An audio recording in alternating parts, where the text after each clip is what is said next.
Manchester's Ricky Hatton was the undisputed king of Las Vegas.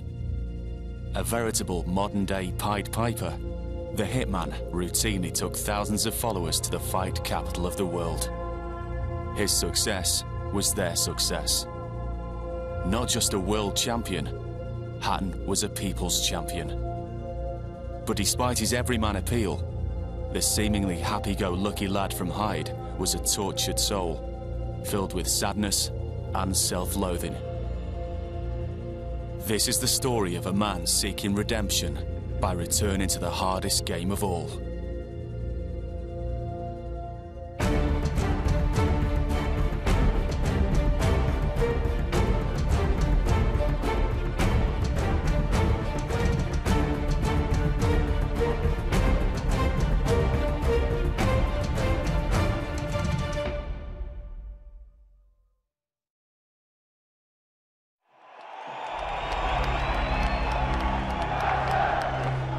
Ladies and gentlemen,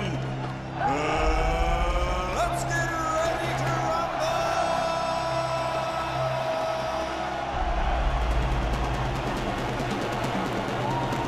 From Manchester, England, the three-time world champion, Ricky Hitman Hatton. Province, Philippines, the five-time world champion, currently recognized as pound for pound, the best fighter in the world, Manny Hatton.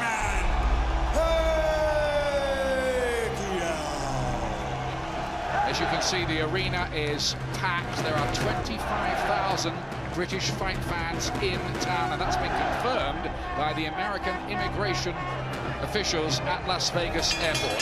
And here we go. Can Ricky Hatton do it? Can he become pound-for-pound champion for Britain? Can he get Pacquiao onto the back foot? How will he cope with the speed of this masterful little southpaw from the Philippines? Freddie Roach says that Hatton will be the victim of his own aggression. He'll walk onto two matches. A good start from Hatton, though. Pumps out the body punches he needs. Gets Pacquiao on the back foot and a left hook as well. Not bad from Hatton early. Very heavy-looking punches. He really let them go there. And a right hand! Puts Hatton on the floor! He still has the power, even at this weight. He left himself open. Ian, Ricky is using the same naive tactics he used against Mayweather. I don't believe this. He needs his chin down, his hands up, and he needs to think what he's doing here. But there's another right hand. Hatton's in trouble.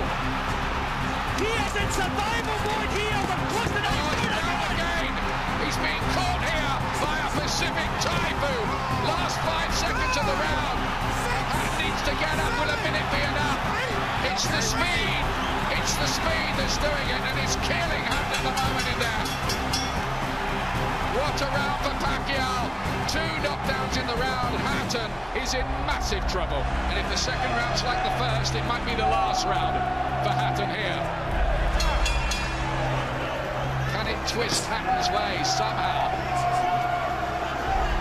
Well, Ricky has to commit himself to be effective. All the way from flyweight through to lightweight. Oh, that might end it.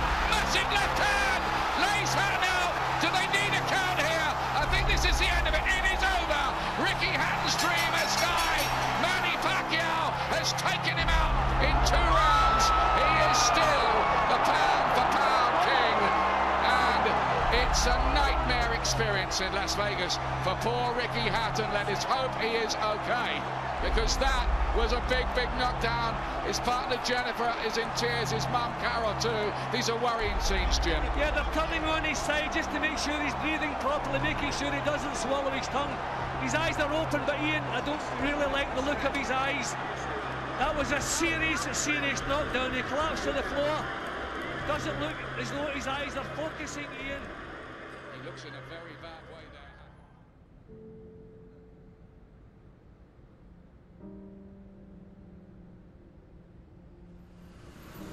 The devastating defeat that was so damaging to Hatton's self-esteem was filled with foreboding long before the opening bell of that brief, brutal encounter.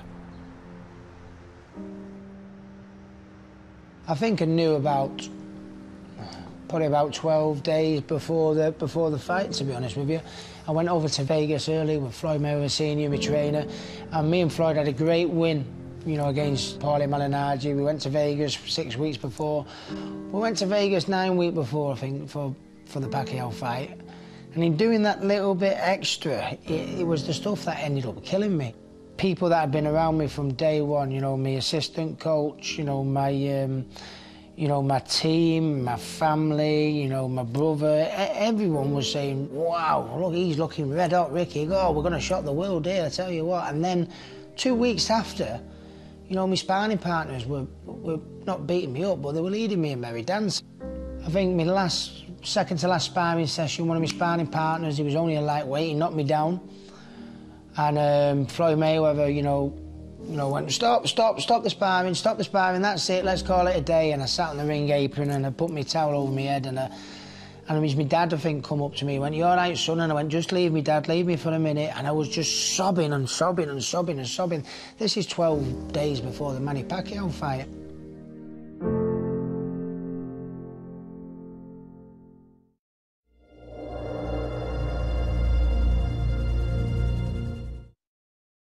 I've had my backside kicked by life. I think it started round about the Mayweather fight. I think I got beat, and then I come back for the City of Manchester Stadium fight. I fought Lascano, wasn't too great. Then I split up with Billy Graham and went to Floyd Mayweather Sr. I had a great performance against Paulie Malignaggi, and then I fell out with Billy. We ended up in court, and that was down. Then I fell out with my parents, and that was down again. And then the Pacquiao fight come, and I was down again. And it's like, you know, everything that had come so easy for me, my whole life and my whole boxing career, I just had no enthusiasm to do it again. And in that 2.5 years, I tortured myself. You know, no, I can do it, I can come back, I can give it one more go. And the truth was, I couldn't. My girlfriend would come home from work and just find me sat there crying with a knife at my wrist. The problems start off that big, and then they all add up, and then before you know it, you're just like a runaway train. And as a man, I just fell apart.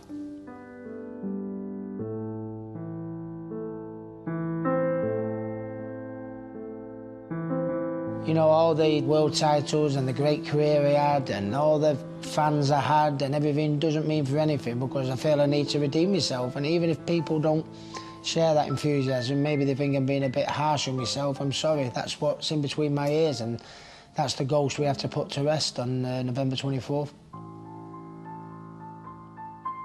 I made everybody so proud, and I think the way it all panned out and the way it all ended is not how I see it. Daddy. Who is it? Daddy. I don't want you breaking it. No. What do tigers do? He was 2 years older than me at primary school, so I knew of him, but I think you only really know your own age at that time. And I was in the same class as Matthew, Rick's younger brother. So I knew of the family, but it wasn't until I was 24. And then we've been together ever since then, so 7.5 years now we've been together for. We went out, this was one of our first dates, and we went into Manchester. And we went to, called? Walkabout, you know, one of those, like, chains. And we've been on a few dates, but this is the first one where people came over and asked for Rick's autograph and for a picture with him. That's when you realise, you think, gosh, wow, people really love you, don't they? And sometimes, even now, all these years later, that's quite a surprise. Right up there at the minute, top three. United, Chelsea, City. Smell that, Dad, smell it. Oh, memories through the corner of my mind.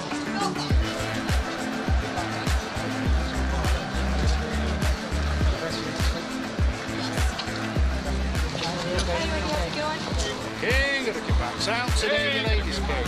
I think a lot of people were a bit worried about him coming back, but having seen the shape he's in, he looks in good shape. It's obviously something he wants to do to prove himself one way or the other, whether he's ready to make a real comeback.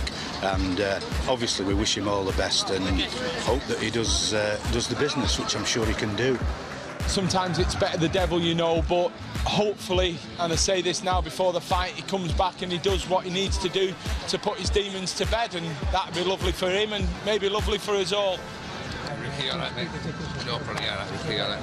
He stands head and shoulders in boxing above anything I've ever known, and that goes with all your global boxing stars. Forget, you know, your Floyd Mayweathers, your Manny Pacquiao's. It's all right, these people are fighting in the glitz and the glory of Las Vegas. This lad just does it standalone. He's got a phenomenal fan base. You know, probably when I was at the height of my cricket career around Manchester, Ricky was at the height of his boxing career, and big fan, got to know him. And he's someone you watch the way he goes about his business, and then seeing him now, I've never seen him with as much hunger. He's got that spark back. He's got that look of intent. You know, hopefully this is the start of more big things for Ricky Hatton, because you know everyone in Manchester's proud of him, and he's got a few things he wants to do and a few things he wants to conquer.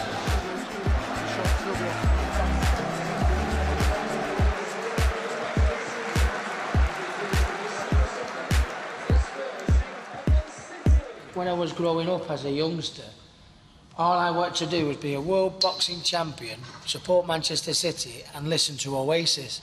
Sadly, Nolan and Liam, they've not got on for a number of years, if I'm brutally honest, and now they've sadly parted, but that would be a good comeback, wouldn't it? But I think between the two of them, they had this guitar for about 3 years. I wanted them both to sign it, and one wouldn't sign it, and the other one wouldn't sign it, and then finally they did get it signed, but they wouldn't sign it on the same side. So, you know, Noel Gallagher signed the front bit for me, and then Liam signed the back, you know, but still want to be my pride and joy. It's like, I mean, I'm a very proud Mancunian. I'm obviously a City fan, but I mean, I'm proud of being from Manchester in general. Whether you're City or United, they both support, the supporters both support me. But I always grown up being wanting to be a world champion, listen to Oasis and, you know, support Manchester City. When you think of, I've had Nolan and Liam carry the belt in, you know, I'm proud to say they're my friends. I've boxed at the City of Manchester Stadium, became a world champion. With everything I've done, I still feel there's one more journey for me, and that's to make up for all the bad things I did.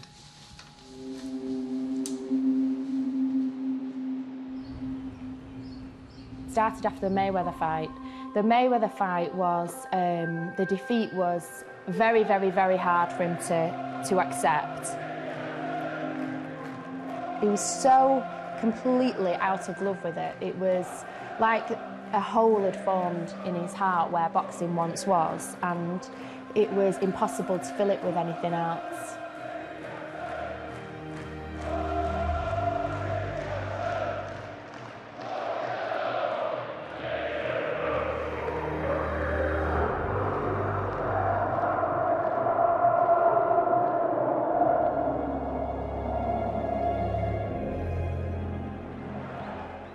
With him coming home and being drunk with these periods. It was sometimes when he was completely sober, he didn't want to get up, he didn't want to do anything. Every time he left the house, I was panicked about, was he going to come home? You know, in what state was he going to come home? Seeing your partner so upset and you not being able to have anything to cheer him up or do anything. I think because I haven't suffered with depression, it's very hard to get your head around how the other person's feeling, and it was difficult because he couldn't explain to me exactly what it was. You know, it's just about supporting each other through those bad times. For Rick, it's learning that life doesn't have to be on the crest of a wave. It's not that excitement all of the time. Life, real life, is when it plateaus out, and that's where real life happens, where it's quiet and it's relaxed and it's with your children and it's watching the X Factor. It's, you know, it's those quiet moments. It's not the running around Las Vegas when you've just won a world title. That is a one-off, and you can't maintain that peak all of the time. It's a time where that plateau is starting to happen. So let's hope it long may it continue.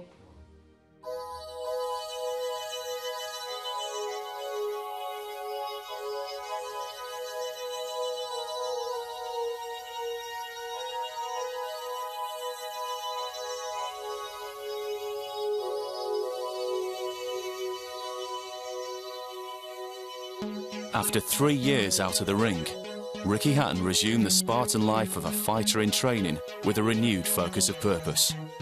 Perhaps the most crucial relationship in a boxer's career is the bond with his trainer. And after a dalliance with superstar cornerman Floyd Mayweather Sr. in Las Vegas, Hatton's search for sagely fistic wisdom was to be found not across the Atlantic, but on his doorstep.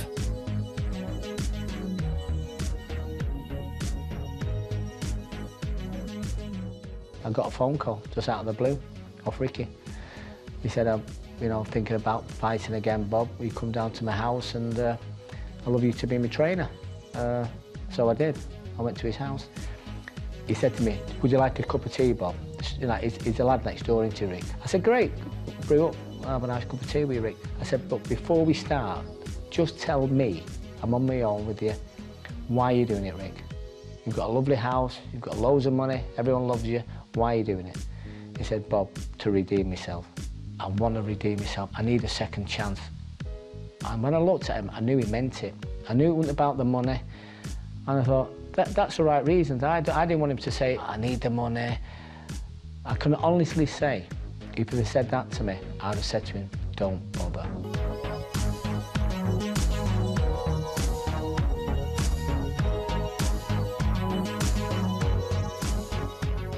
So many people have been there, not for Ricky Hatton, and Bob Shannon is 100% man. He's a good family man. He's all for his boxers, he's warm-hearted, and he gives it 100% like I do. He knows how I train. I'm relentless. I'm a hard taskmaster. Second gear, on the gears. Not a lot of machinery with my training. It's all fell runs and physical work, rope training, and weights and everything we do. He's got so much passion. Oh, he's got the eye of the tiger back. Go, go, go, go. To the bell, come on, last 10. That's it, keep that right handle when you throw. To the bell, time. I thrive these days on enthusiasm and positiveness, you know what I mean? And you get it from Bob Shannon in more ways than one, and I know, when I look in that Bob Shannon's eyes in that corner, when the fight's getting hard, and he tells me, Rick, do this or do that, or how are you feeling, and that, I know Bob Shannon's there for Ricky Hatton. He's not ready yet. Another week. Come on!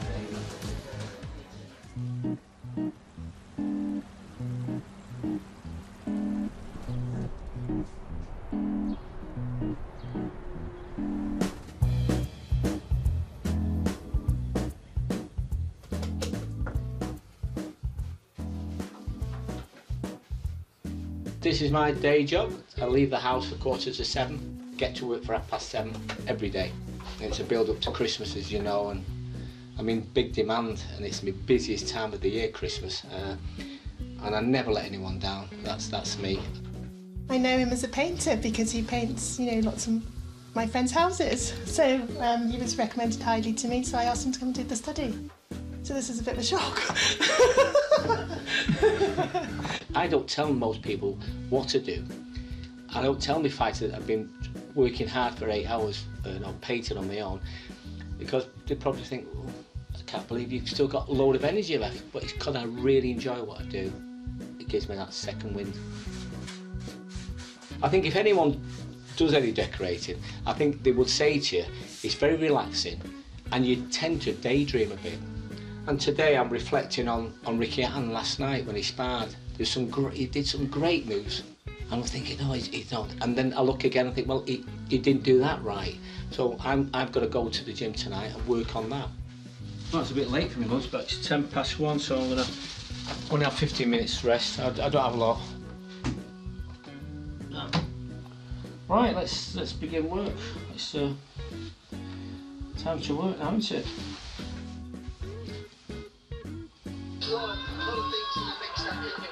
Right, what I'm doing now, I'm just going to watch his Manalaji now against Shenchenko now. So I'm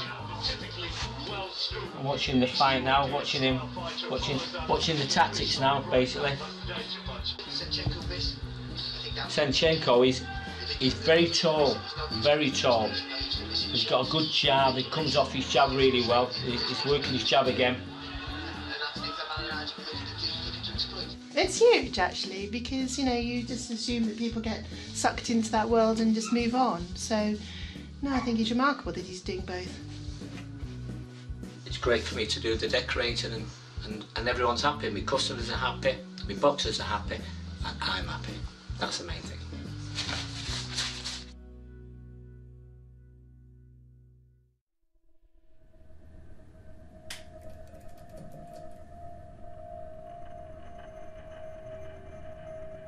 It was destiny for me. I just said to Ricky, I need it as much as you do for my family.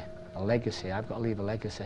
Remember my father and my lovely son Robert, who was a youngish cornerman. We had to tell a white lie, I'm sorry, but we did, to get him his corner's licence. He was only 17 and we said, oh, he's 18. It killed me to lose somebody I love so much. And it killed me to see my lovely wife crying like she does, and we still cry. I think about him every day as a family, you know, and it hurts deeply. He was like years ahead, my dad. He was 44 years of age when he got tragically killed. He could have been a legend, you know, like, you look at him and think, Dad, you know, you was years ahead of yourself. You trained from great fighters. And I look at him and think, I can't let that go. I can't let all that years of hard work in gymnasiums, I can't let that go. I've got to carry that name on and tell people how good he was. That's the burning thing for me. It's not the money. I've never even mentioned money with Ricky Hatton. I will carry on and I will do it for my family. And, you know, if it's not through Ricky, you know, I will do it. And it's my time to shine.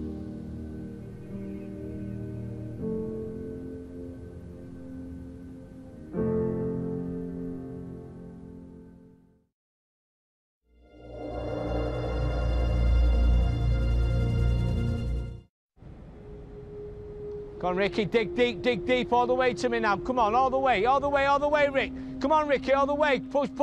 It's Ricky Hatton's doing his sprints. It's who? Ricky Hatton. Oh, right, yes. It's for the build-up for his... Right. It's for the build-up to his fight, so he's doing it now, so I'm going to be shouting. Is the dog going to be all right? Let's... Oh, yeah, the dog's... Come on. I didn't want to be on the telly with this coat. Oh, come on, Ricky, let's go. All the way, Ricky, let's go. Push. Come on, all the way. Come on. Ricky always said to me when he came to see him, he said, Bob, I know my weaknesses, and it's always been my defence. And I said, Ricky, always has been. But you've always neglected it because you've always been winning. I think near the end I thought I just had to get fit and I just had to make myself strong and I'd be too much for everyone. And that's the wrong attitude you're supposed to have as a boxer. And I think the subtleties that we all need, like a good left jab, good head movement, a feint footwork before you go in. I think I just went into this bulldozing mentality. I think I've gone back to the old school way, which is the body belt, the weight training work, the circuit work, the resistance work, which made me the fighter what I am in the first place. And you can see me on my body belt with Bob. I catch the shots and I roll off and I step to the side and then I roll off and I step to the side, which is a little bit like the old Ricky Hatton. That's it, you're stronger. You're getting stronger, Ricky. I think we see another Ricky now, someone who's not steaming him. Push it now. Get them arms working. Let's go. He's got something he didn't have before. Ricky, come on, keep it going. He's got experience. I'd like to think I'm a little bit older, I'm a little bit wiser, I've got an older head on my shoulders. I am getting better as a boxer.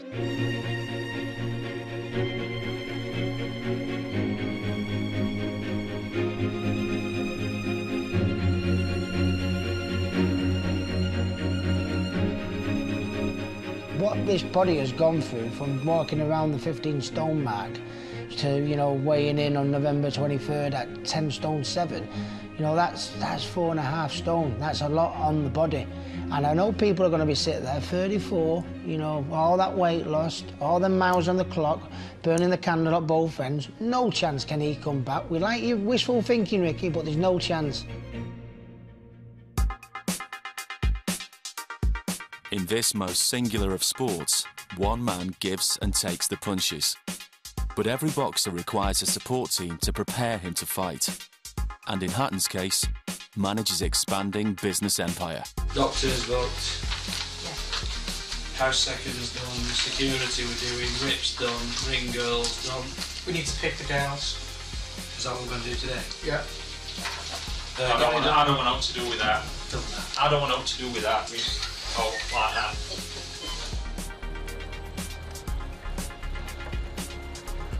It's been crackers. I mean, we announced the fight at a press conference and everybody was saying about, oh, how many tickets do you think it'll sell? And I thought, well, if we've done 6,000 or 7,000 by Monday morning, that'll be good, and then we can kick on from that. And we announced the fight at 11 o'clock. I think the tickets went on sale at 12. At 7 o'clock at night, it was like 13,500. And then by Monday morning, it was 17,000. It just went absolutely crackers. I mean, everyone knows how popular it is, but I didn't think people had... I mean, we'd not even named the opponent. You know, sometimes you can put a great card on, and if you get 3,000 or 4,000, you're lucky. I mean, that's a good night in Britain at the moment. 3,000, 4,000, they're good numbers, but he just absolutely obliterates. He just obliterates all of that. He just smashes them at box office. When I've had phone calls about his comeback, and oh, well, if he boxes here, then we can pay him this. It's not a commercial venture for him, this fight and this comeback. He's doing it because he wants to do it. And he's, as far as I know, he doesn't need the money. I don't think he does anyway. So he's doing it how he wants to do it. And I think that's something that perhaps gets lost. People think, well, he must be doing it for money, or, well, if we offer him a bit more to do this, he'll do it because it's just business, where for him now it's not business. He's doing it for his own pleasure and his own satisfaction.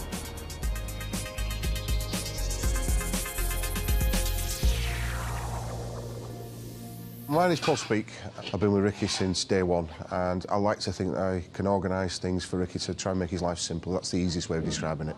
He came into the gym in Salford when we had a gym down there with Billy Graham, and he was a really nice, well-polite, well-behaved young man, and nice guy. And then, obviously, one day what happened was I went, because I know him as Richard, I don't know him as Ricky, so I said to the guy, I said, where's Richard? He went, he's in Cuba. I went, what's he doing in Cuba? He said, he's in the World Games. Oh, right, OK. And every day we got a day-by-day breakdown of what he was doing. And then, obviously, as you know, he won a bronze in the World Game. And that's when I became aware that he was a pretty good amateur boxer. It's chaotic today, lots going on. You've got Mark the photographer, you've got Mel, Susie Wong, who made Ricky's shots. The plan is, if it runs smoothly, when Ricky comes in, we show him his shots. Hopefully, we struggle like mad to get good shots of Ricky when he's down on the weight, but this time, you know, he's been on the weight for a while, so this is a great opportunity. See what he thinks with the new style short shorts. Wow, they are short, aren't they? Change for Ricky Hatton, obviously. Yeah. Everybody's used to him with his long shorts, but he's gone for something new, so hopefully he'll like them. Got his Union Jack on there, and a big blue moon on the back.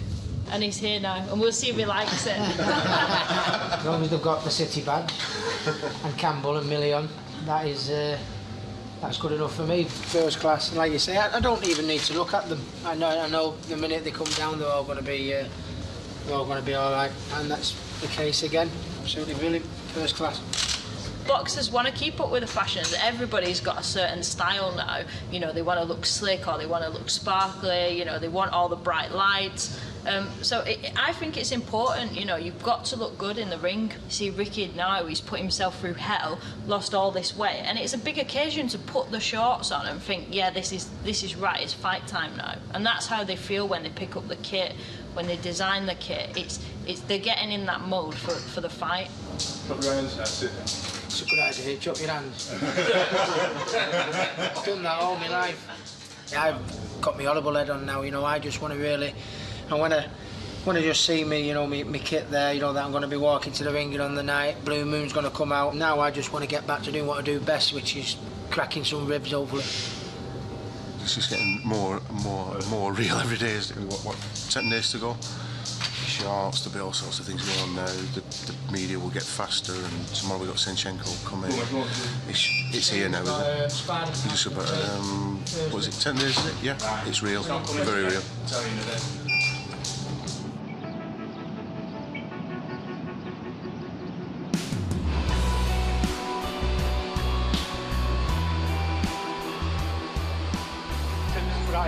Hi mate, pleased to meet you. You alright, pal? Yeah, great. Is this what's on the press now? Yeah, this is where we're up to now. So cool, quality. My name's Brian. I'm the brand manager or marketing manager for the group. I look after all the marketing, all the sort of brand positioning. I look after all the product development for all Ricky's companies. This is one of our printing companies that we use for the UK. We can come down, we can speak to the guys, and we can really guarantee we get that quality. It's actually done the traditional printing press way. You can come down, make a change. If you're not happy with a colour, you know, the guys here will just tweak it and balance it to make sure we get a high-end product. I think he wants to try and put something back into boxing. He doesn't need to fight. He doesn't need to be a boxing promoter. He doesn't need to have a clothing line or a gym. He's doing all these things because he wants to be active, he wants to be involved in the sport.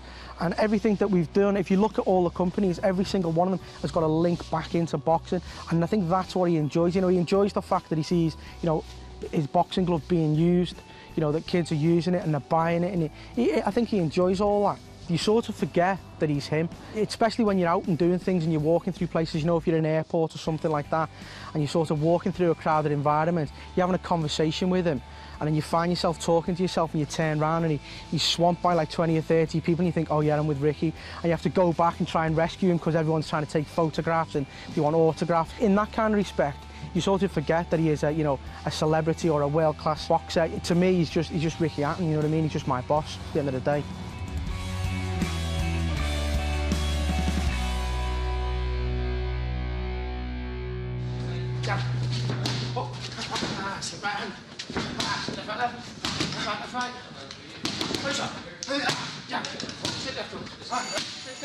Well, my name's Mike Jackson. I've heard all the jokes. I'm Ricky's assistant trainer. We've got a small stable, but that's by choice. And I'm also involved in Rick's preparations for his forthcoming fight. It's not bad. If that lands, you know 9 times out of 10 you can throw that. If you look around this gym, he's had a fantastic career, but he'll be the first to admit it could have been better because he never concentrated on his defence, and that is boxing. My opinion, your opinion, anyone's, doesn't matter. I didn't want him to do it. So be truthful and he'll tell you the same. I was like a lot of other people, and I was of the opinion, well, you've boxed Pacquiao, you've boxed Mayweather. OK, you didn't win, but they won't fight each other, and he's been in them both. You play football, you play darts, you don't play boxing. You've got to have the whole picture of a boxer. One thing I do insist on, you've got to have the heart to do the hard work that I set out for them. You've got to have the technique, you've got to have the desire, you've got to listen to the advice given. That was one of my faults. It helps my boxing, because I've got to practice what I preach. There's no point in me giving them advice and then me not doing it myself. So it's quite good, actually. It keeps my mind open. So it makes me a better fighter, I think. Every day of your working life, you're in the gym, and whether you're going for 4-rounders, 6-rounders, European titles, or, you know, making a comeback, in my case, you're all striving towards the same goal, which is to win at whatever level you're at, you know, so it's good. It becomes your family. You help each other out, you cheer each other on, you give each other advice. It's the hardest game in the world, you know, so to do it without having a smile on your face at times, you know, is hard work. You know, anything you do in life, you know, you've got to be able to enjoy it as well.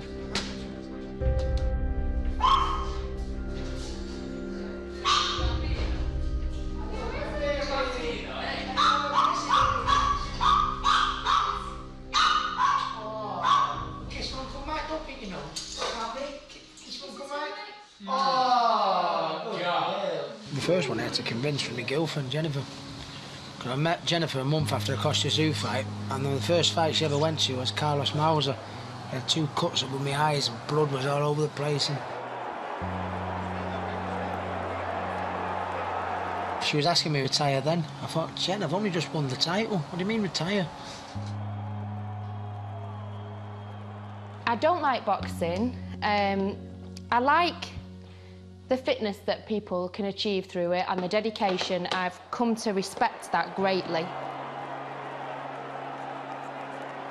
I don't like the violence of 2 men fighting. Certainly not watching my partner box. That's the hardest bit. During the difficult times in the fights, when he's holding onto his opponent, he looks and he has had eye contact with me. So I try and be ready for that moment for him to say, yeah, you're doing great.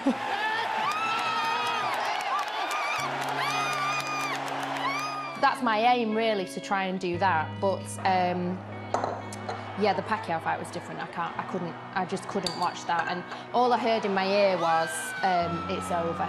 And then I opened my eyes.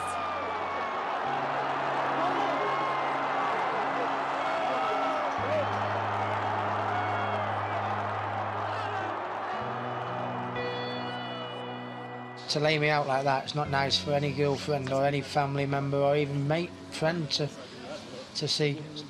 So I had to really work hard on convincing her that I've done it.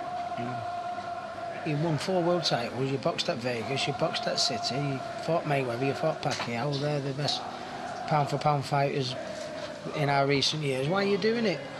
Well, it doesn't matter how many people say, you know, oh, you're great, you've done this, or you were a great fighter and you did this and you did that. I feel I let everyone down in them 3.5 years. So it doesn't matter what they think, it's what I think between my head, you know. This fellow on my shoulder every day says to me, you're a failure, you let everyone down, you've done this, you've done that, you know. So for me to get rid of him, it's something that needs doing. It don't matter what he thinks. It's what I think and what I have in between my ears. And if I need to come back and do it in order for me to move on with my life, not my career, my life, that's what I need to do. Jennifer understands that now, and that's why we're here.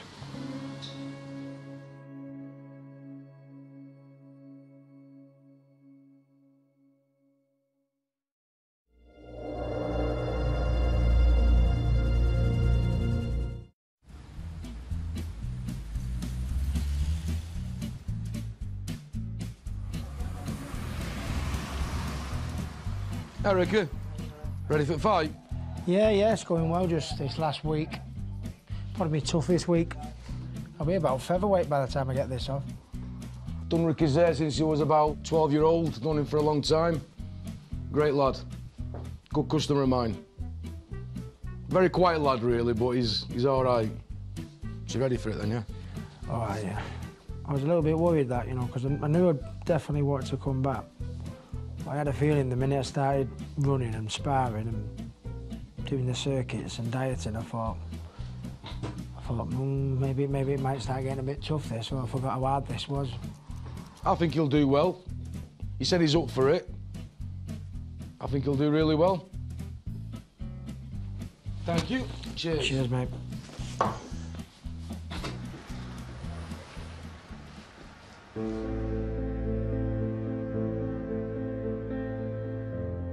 People are going to be sat in the stand, you know, fans, boxing fans, friends, family, everybody's going to be sat in the stand going, what's going to happen here? Is he going to be the same again? Is he going to get hurt again? Is it going to be a Manny Pacquiao revisited? Can he roll back the years? Everybody's going to be sat there like, ugh, you know, what's going to happen? One thing that people always loved about me is, you know, wore me out in the sleeve. I was always very aggressive, you know, and I don't know come November 24th whether the red mist will set in and that will be, he'll be, there goes Ricky again, you know, but I'd like to think I'm a little bit older, a little bit wiser, not change anything. I think the key is just tweak it a little bit here and there, and I think I'll be a better fighter for it. Step, bam, bam, bam, boom. Come on, Ricky, keep it going. Bang, bang, bang, bang, bang.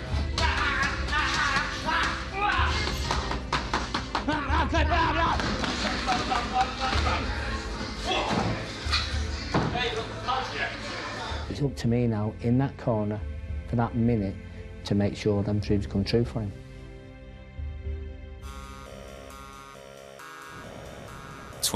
November 24th, 2012. The date has been etched into the minds of Hatton and his legion of fans for months. But it's also notable for Hatton's opponent. Vyacheslav Senchenko was an Olympian for Ukraine and is seeking a return to winning ways after losing his world title in his previous fight.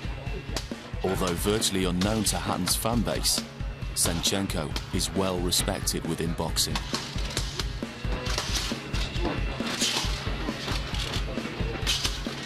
His style is made for me and my style is made for him. I think it's who can get the game plan together and get the right tactics right and get off to that good start.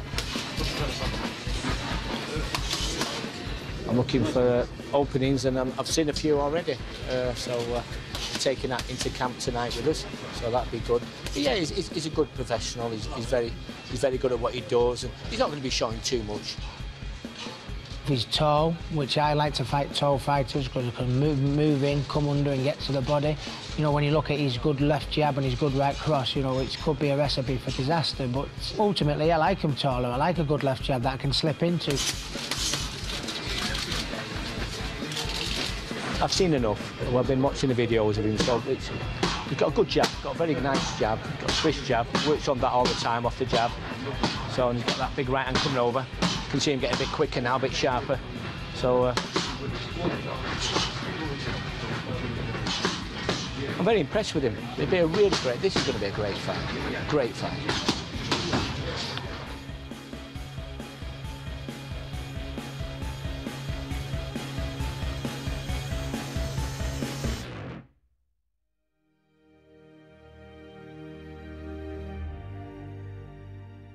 It's not a comeback in boxing, it's a comeback in life for me, to be honest with you. You know, from the Ricky Hatton that everyone used to see me in the corner of the pub, or, you know, dead miserable and sad and feeling sorry for himself and suicidal, to me, walking in the gym and having a laugh and having the banter and taking the mickey out of my pals and having a laugh. That's where he needs to be, and he needs that every day of his life. Every single Monday to Friday, he needs to be in the gym doing that. My girlfriend has been there all the way from me, you know, it was all Jennifer's doing, and I owe her everything, I really do. It's strengthened our relationship because we've come to understand each other a lot more and how we both work, and, you know, it's just about supporting each other through those bad times. You've not been inside the four walls of this home and seen what my poor girlfriend has seen. 1 minute, man of the people hero to this fella that just, you know, was like on the bottom rung of the ladder. I didn't like it, I didn't like the person I'd become. I want people to be proud of me again. In the red corner, representing the Human Rights Amateur Boxing Board, Richard Hatton.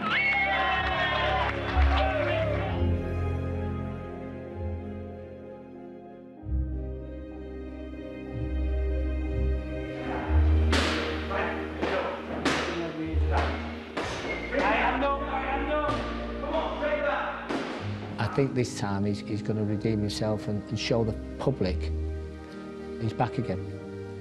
I didn't make a comeback to do 4-rounders and 6-rounders. I wanted to come back and win a world title and redeem myself and do everyone proud. I competed at that level, so nothing less than that is going to be good enough for me. But I think something special can even come out of this, something further, a 5th world title. I think it's within my reach. My friends, my kids, my family, the boxers I train and the boxers I promote, they've got the old Ricky Hatton back, I swear they have, so I've already won. I want my kids to be proud of me, you know. I feel I became a bit of a joke, you know. Ricky Hatton, this world champion who had all them fans and boxed at Man City and boxed in Vegas. Look at him in the pub, you know, 15 stone, fat, drunk, crying. I became a real sad sight, and I don't want my kids, my fans, my community, everyone thinking of me in that manner. You know, that's why I'm back. And the gentleman, the winner of that contest, by a unanimous decision, Hatton in the red corner.